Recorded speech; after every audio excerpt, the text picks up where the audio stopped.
Before we get started with today's interview, just a quick reminder, click the thumbs up, make sure you subscribe, and ding the bell so that you don't miss any of the great interviews that we have coming up.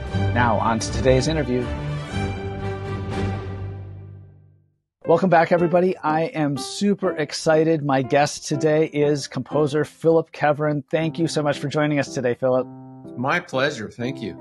Phillip Keveren's book that's on the new National Federation of Music Clubs piano solo list is Silly Songs for Kids. I can't wait to dive into this book. I had a great time sight reading through these pieces, and I can't wait to hear what you have to say about each of them.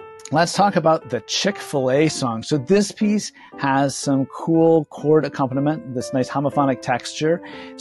And we also have some trickier dotted rhythms. How do you approach this homophonic texture, balancing out the melody with the chords? How do you approach these dotted rhythms with students?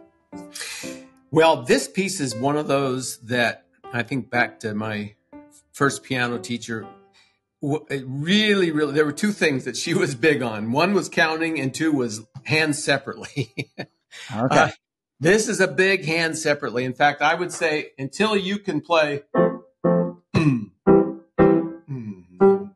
and play that waltz completely at home and comfortably, you're not going to be able to play that tune along with it.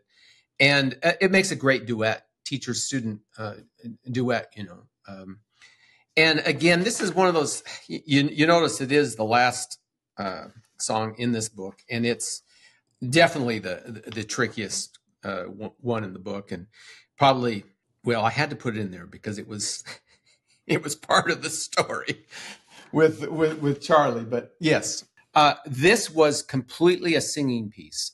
And we sang this many times before any attempt was made at playing it.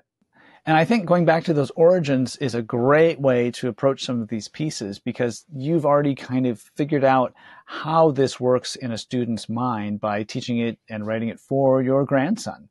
I love that. Well, it's a book he'll have for several years. You know, I mean, he hasn't really officially played this piece yet.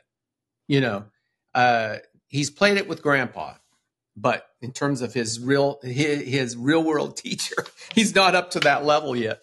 So this piece has a lot of staccato touch. How do you approach staccato touch with students? I think it's very easy for that to become, when they see that staccato, it becomes a very brittle type of thing. I always really just like to say it's not legato, you know, to begin with. Just not connected, but that it doesn't take anything particularly intentional, if that makes sense. It's just, I love that. And I think it's true with advanced players too. I'm always very careful about when to use a staccato and when not, because I've heard really, you know, high school and college players that make too much out of it when they see it. Excellent. What else would you like us to know about the Chick Filet Song? You know, I think, as is true with any of these pieces, but particularly pieces in 3, slower does not necessarily make it easier. That if you're playing this too slow, you will have trouble with it. It has to flow.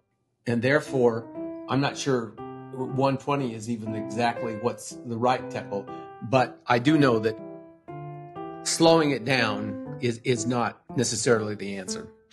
Phillip Keveren, thank you so much for joining us today. Phillip Keveren's book is Silly Songs for Kids. Check it out at your local music retailer. You are going to love it. Your students are going to love it. Phillip Keveren, thank you so much. My pleasure. Thank you.